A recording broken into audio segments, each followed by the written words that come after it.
Assalamualaikum warahmatullahi wabarakatuh.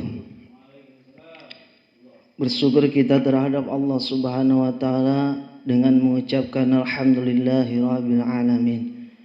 Berselawat kepada baginda Rasulullah sallallahu alaihi wasallam dengan mengucapkan Allahumma shalli ala sayidina Muhammad wa ala ali sayidina Muhammad. Hadirin jamaah yang berbahagia, Sayyidina Ali karamallahu wajhah pernah mengungkapkan, man kana yaumu khairan min amsihi fahuwa rabi, wa man kana yaumu misla amsihi fahuwa mababun, wa man kana yaumuhu syarran min amsihi fahuwa mal'un.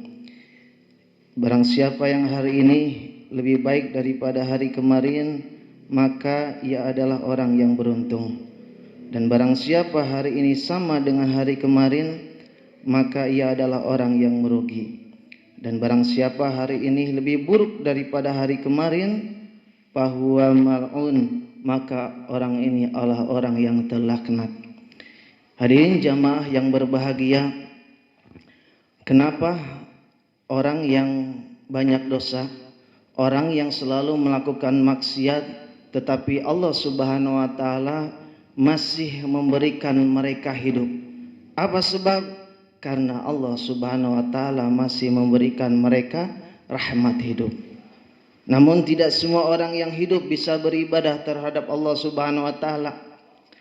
Ada orang yang terbujur kaku kesakitan, tentunya di rumah sakit, yang katakanlah ia amat sangat ingin beribadah, salat berjamaah bersama kita, namun keinginannya lain dengan kehendak Allah Subhanahu wa taala. Apa sebab? Allah Subhanahu wa taala masih memberikan mereka rahmat hidup, namun dicabut di dalam dirinya, yaitu rahmat kesehatan. Ada lagi orang yang katakanlah acuh tak acuh, tidak peduli ketika mereka mendengar azan. Ketika azan dikumandangkan, mereka tidak bergerak hatinya, mereka tidak bergerak langkah kakinya untuk melakukan sholat berjamaah. Apa sebab? Allah Subhanahu wa taala masih memberikan mereka hidup, masih memberikan mereka rahmat sehat, tetapi dicabut yang lebih penting daripada itu semua, yaitu Allah Subhanahu wa taala mencabut daripada rahmat kesehatan, rahmat istiqamah, iman dan Islam. Yang tentunya di setiap penceramah ataupun khutbah selalu mengucapkan alhamdulillahirabbil alamin. Kenapa kita mengucapkan alhamdulillah? Karena masih bersemayam di dalam diri kita, pribadi kita, yaitu rahmat istiqamah, iman dan Islam. Kalimatani, dua kalimat, khafifatani ala lisan, ia ringan diucapkan oleh lidah, sakilatani fil mizan, namun berat timbangannya di mizan. Apa itu? Subhanallah wa bihamdihi subhanallahil azim. Itu yang hanya dapat lisan atau lidah ucapkan, hanya dapat memuji Allah Subhanahu wa taala.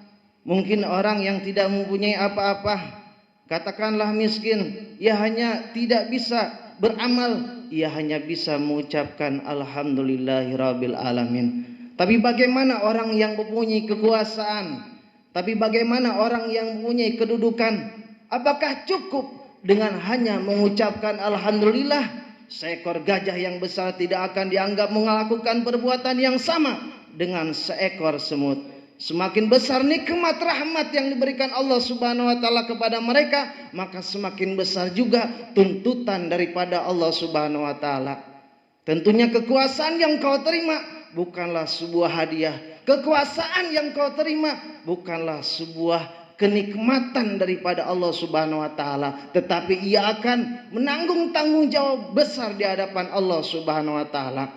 Hadirin jamaah yang berbahagia, mengenal sejarah kita lihat daripada sebelum daripada baginda Rasulullah sallallahu alaihi wasallam dilahirkan, sebelum daripada 3 abad sebelum Nabi Isa alaihissalam pun dilahirkan, ada seorang raja yang hidup di pelantara Hindia, di Samudra Hindia, yang bernama Asoka. Lalu ia sebarkan agamanya sampai ke pelosok dunia, sampai ke Himalaya, sampai ke semenanjung Malaya, sampai ke Pulau Java, sampai pun ke pulau-pulau. Mereka sebarkan raja ini agama Hindunya sampai mungkin pun ke Pulau Batam. Tidak dapat bisa dibungkiri bahwa nenek moyang kita pernah daripada menganut agama Hindu. Hadirin jamaah yang berbahagia, dengan apa agama itu sampai? Padahal alat komunikasi multimedia tidak secanggih daripada zaman sekarang. Agama itu sampai dengan kekuasaan. Nama Asoka tertulis di tinta emas, seorang raja yang ia hidup di pelantara Hindia karena ia menyebarkan agama yang dianutnya. 3 abad sebelum 4 Masehi, ada seorang Romawi yang bernama Konstantin. Lalu ia ingin mengkristenkan seluruh daripada yang ada di Konstantinopel. Lalu ia abadikan tentunya negara Konstantinopel itu daripada mengidofatkan atau menyandarkan daripadanya menjadi Konstantinopel. Dengan apa agama itu sampai? Jelas juga dengan kekuasaan. Bagaimana dengan kita?